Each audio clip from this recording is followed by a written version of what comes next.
Hello, my name is Ruth Hernandez, and I'm very happy to show you the presentation about my book report of the biography of Helen Keller. Helen Keller is a very amazing human being who I can learn a lot in my life. So I would like to share with you guys this time how part of her book.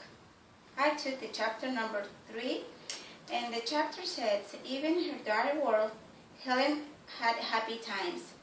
She loved to be outdoors. She'd feel her way carefully along the walls of the house. Helen loved to touch all the plants that grew around her house. She smelled the flowers. Soon she could tell plants apart by their feel and smell. This was how she got information.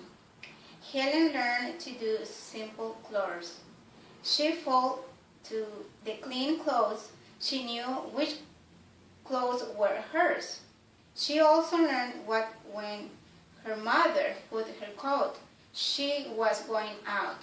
Helen took it at her coat to go. In the end of this book, Helen Keller is showing about her story.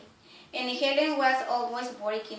She had no time to play, think, or daydream. She always had paper due, or a lecture to memorize, or a test to make. Helen's first years at college was hard and lonely. In her second year, Helen began to write themes.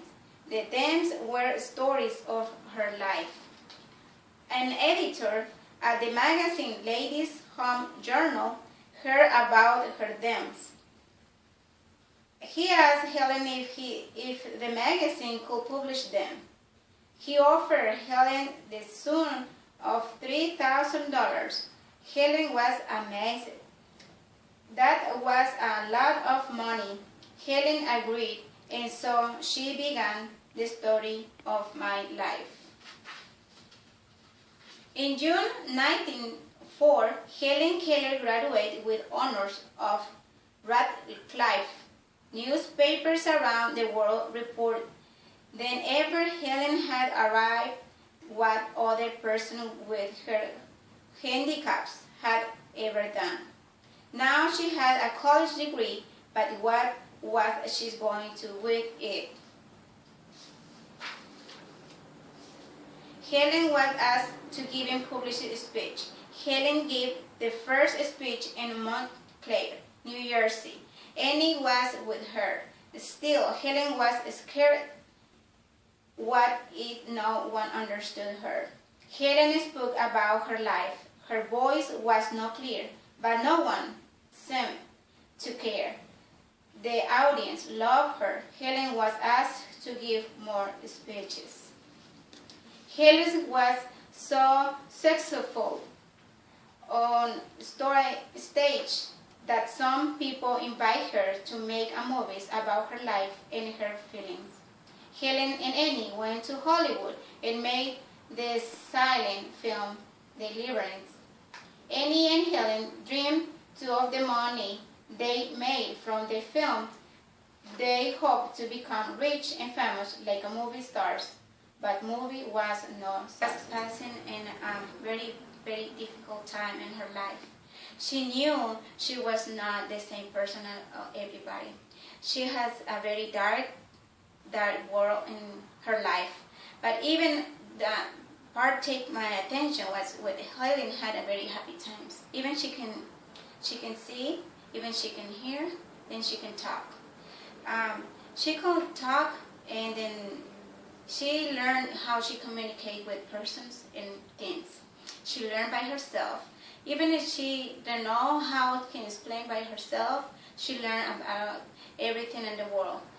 The parents put a special teacher to teach her how she can learn more stuff about her life. She is a wonderful writer, and then she did a really good job in her life. But that encouraged me because Helen Keller, even as she knows she was and having all good things in her life, she was choosing to learn, and she doesn't stop what she was doing.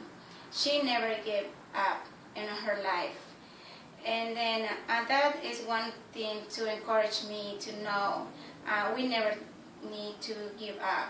She was very happy in the situation she was living, and that is a more important thing. And we need to trust on ourselves, and then we need to believe what we can do, and then we can do it. No matter what hard can be, no matter what difficult can be, or what situation we're passing through right now or later, what we need to learn is nothing is impossible. We need to try, and we need to keep doing it. And another important thing is, in my life, like I choose Helen Keller, is because when she identified the things in her life, we need to identify our goals we need to do in our lives too. So that's the part of the book I would like to read to you guys, and then I wonder if you can read it, and then it's a very encouraging book for you too. Have a good day. Thank you.